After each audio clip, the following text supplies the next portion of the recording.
వైద్య పరీక్షల కోసం అమెరికా వెళుతున్నట్లు చంద్రబాబు లేఖలు. అబ్బే ఇది రాలేదన్న టీడీపీ ఎన్ఆర్ఐ విభాగం నేత. టీడీపీ అధినేత ఇటలీలో ప్రత్యక్షమైనట్లు సమాచారం. గతంలో విదేశాల నుంచే షెల్ కంపెనీలకు అక్రమ నిధుల మళ్లింపు, స్కిల్ స్కామ్లోనూ బాబు దుబాయ్ బంధం. ఈసారి అదే షెల్ దందాయేనా? గోప్యంగా విదేశీ పర్యటన వెనుక లోగుట్టు అదేనంటున్నారు టీడీపీ నేతలు.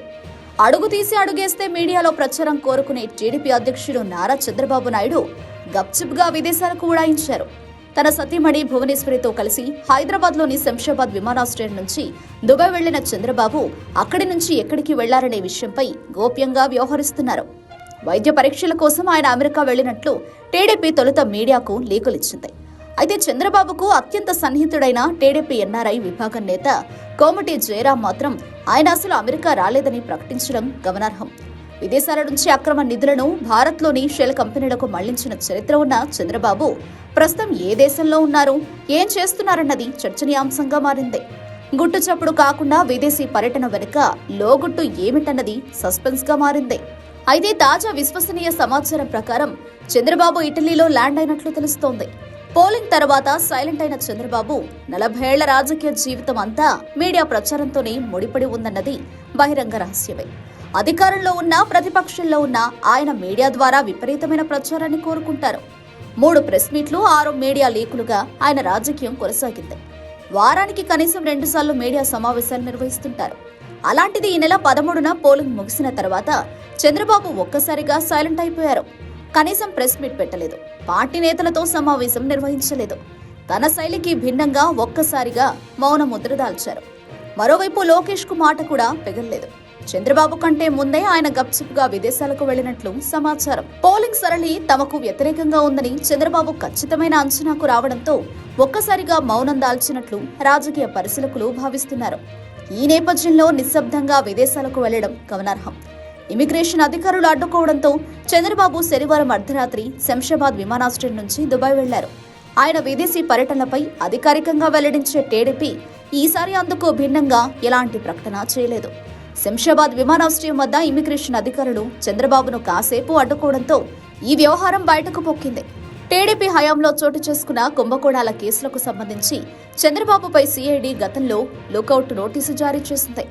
సిఐడి ముందస్తు అనుమతి లేకుండా ఆయన దేశం విడిచి వెళ్లకూడదని స్పష్టం చేసింది. ఈ నేపథ్యంలో చంద్రబాబు విమానాశ్రయంలో అడ్డుకున్న ఇమిగ్రేషన్ అధికారులు సిఐడిని సంప్రదించారు. సిఐడి ఆయనపై 4 కేసులో ఛార్జిషీట్లు దాఖలు చేసింది. సిఐడికి సమాచారం ఇవ్వకుండా దేశం విడిచి వెళ్లకూడదని ఆయనకు తాజాగా నోటీసులు జారీ చేయనుంది.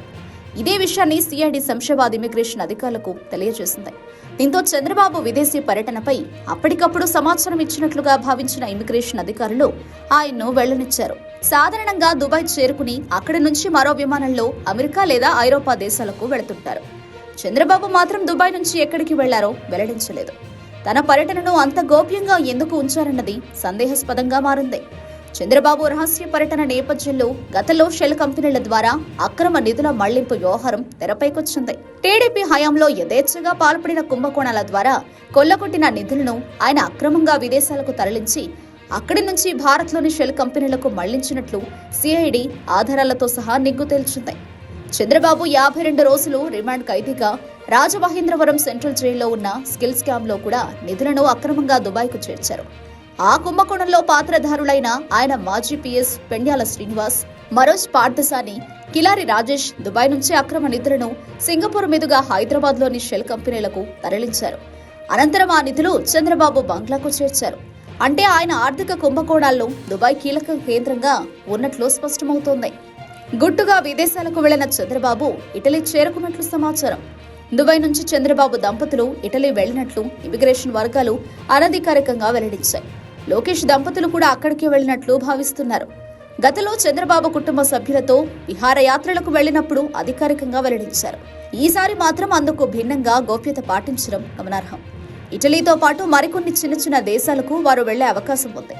అక్కడి నుంచి సింగపూర్కు నిధులు మళ్లించి అనంతరం భారత్లోని షెల్ కంపెనీలకు చేరవేసే అవకాశాలున్నట్లు భావిస్తున్నారు.